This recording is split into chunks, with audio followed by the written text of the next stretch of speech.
Hello class, what we're going to talk about today is e, the natural base. So we were talking about exponential functions and we saw that they had a base. It was something raised to the x power. E is what's referred to as the natural base. Alright? And e is this huge number here. It's actually irrational. It goes on forever and ever and ever and ever and ever. And what it is, this is what 1 plus 1 over x raised to the x gets close to. If you could take it out to infinity, this is what it would equal. So it is approximately 2.718. Okay. It's a lot like pi. It goes on forever and ever, so we can't write it down, so we use a symbol. Same thing. We can't write this down, so we use a symbol and we use e. And we use e because the guy who discovered it and came up with it, his name was Euler, which is spelled with an E, and so we use E. This is Euler's number. So what we're going to do, first off, is we're going to simplify these expressions. And really, this is just as though it had an x. If it was x to the third times x to the sixth, you would just add your exponents together, right? Same thing, just instead of having an x, it has an e. So you just add your exponents together, and you end up with e to the ninth. Same thing on b. First, you take care of your numbers, then you take care of your variables. It's not really a variable, but still. 16 divided by 4 is 4. Then you subtract your exponents because you are dividing. And 5 minus 4 is 1, so it's just 4e. Number c, the squared gets applied to everything inside of it. So we've got 3 squared and e to the negative 4x squared. And remember, when you have an exponent raised to an exponent, you multiply them together. So that would be negative 8x. Right, so we have 3 squared, which is 9, e to the negative 8x. But we don't really like negative exponents, so we put them in the denominator and make them positive. Right? So 9 over e to the 8x. Now, if you're working this out and you want to test it, since e is an actual number, you can put it into your calculator and you can test it. So here's a, e to the cubed times e to the sixth equals 8,103.8083928, and so on. And then we can try this, our simplified form, e to the ninth, and we see it's the same thing. So you can check them. You could type this in and check, get the value there. You could type that and get the value there, make sure they're the same. So it's nice that you can check your work real easy with the calculator. So what I want you to do is work these 3 out, pause the video, get your answers, then come back and see how you did. All right, let's see how you did. Number 1, e to the 11th. Just have to add them up. 7 plus 4 is 11. Number 2, divide your 24 and 8. 24 divided by 8 is 3. And then you subtract your exponent, so e to the third. Number 3, 10 cubed is 1,000. And e to the negative 3x, well, 3 times negative 3 is negative 9. And so it gets moved down to the denominator because your exponent was negative. And so you have 1,000 over e to the 9x. Simple enough, not too big a deal. Now, we can also do this as functions. Functions using e, the natural base. And so our functions are in the form y equals a times e to the r times x. All right, and this is a natural base exponential function because it's an exponential function. Our variables in the exponent. And e is our base. And so it's a natural base exponential function. Now, on these, a is pretty much always going to be positive. We're not going to mess with negative a's for this class. And when r is positive, we're going to end up with exponential growth. When r is negative, we'll end up with exponential decay. So we have e to the x is exponential growth, or e to the negative x would be exponential decay. Right? And these are the basic functions there, parent functions. Okay, so let's take a look at these. So what we want to know first, is this exponential growth or is it exponential decay? And then we're going to graph it.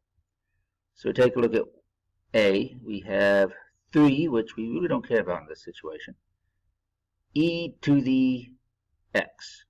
Well, our x is positive. This is positive. They're all going to be positive. So our x is positive. This is going to be growth. A and R are both positive, and so we have exponential growth. We're going to graph this. We just make a table, use your calculator, plug in -2, -1, 0, and 1 for x. Notice 0, y-intercept, is that A value right there. That's the same as with the other exponential functions, because it's still an exponential function. So A works the same way. And so here's our graph. There's our y-intercept right there at A, 3. Okay, B, we have A is 1, so A is positive. The R value is -0.5, so that's negative. So we have a negative x up there. This is decay. We're going to graph it. Just get some table values off the table, plot them on the graph. Notice once again our y-intercept is the A value of 1. All right. And see, we see it there, exponential decay, just like we said it would be. So what I want you to do is work these three out till are they exponential growth, exponential decay, and then graph them. Come back, check your answers, see if you got them right. And let's see how you did. Number 4. Let's see, we have this is a 1/2, but we don't care about it because that's not the base. Our base is E, which is positive, but X is positive, and so we have growth. Got it. All right, A is positive, X is negative. X is negative, it's decay. And number 6, everything is positive, and so we have exponential growth. Simple enough. And that brings us to continuously compounded interest. All right, what this is when your interest is compounded continuously. It's not at the end of the day we're going to give you interest, not at the end of the month we're going to give you interest, not even at the end of the hour or at the end of the minute. This is, okay, half a second has gone by, you've earned interest. Half a second has gone by, you've earned interest. A tenth of a second has gone by, you have earned interest.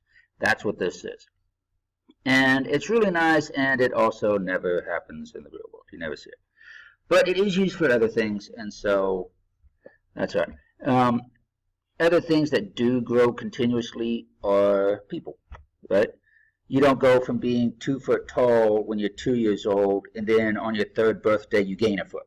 No, it's continuous growth, and that's what E is used for here. It's natural growth. All right. So this is for continuously compounding interest and other things that really do grow as a percentage over time like this. All right. And this is very similar to the other compound interest formula, except it's a lot simpler. What this is, it is the amount after however many years equals P, which is your principal, how much did you start with, times E, the natural base, raised to R, how much are you getting each year, what's the interest rate, times T, how many years are you going to let this sit in the account. All right, so let's take a look at this. You and your friend each have accounts that earn annual interest compounded continuously. All right, so you both have continuous interest accounts. The balance, A, in dollars of your account after T years can be modeled by this equation right here. All right, so that is your money. This graph over here is your friend's money over time. All right, so after 4, 8, 10, 12 years, how much your friend will have. Which account had greater principal? Which account has a greater balance after 10 years? So looking at this, your friend, the principal, that's how much you started with. So how much did our friend start with? Well, looking at our graph here, our friend started with $4,000, right? Because that's our y-intercept. Looking at our equation, how much did we start with? Where's our principal? Well, our principal is right there, $4,500. So we are going to have more money, right? We started with $4,500. They started with $4,000. We start with more money. Good for us. Now we want to know who has more money after 10 years. Well, on my friend, I can look over here on the graph and say I have 10 years. This is 10 right there. We come up here, and our buddy's got just over 7,000, right? Right there, just over 7,000. How much do we have? Well, 10 years, we put in T, that's 10. So that's all we're going to do. We're going to take T, 10, plug it in for T. Type that into a calculator, and we have $6,713.21. My friend's got more money. they started with less money, but now they have more money. Right? Our friend's got about $72.50. So our friend's got more money. We had more principal. They've got more money. How does that happen?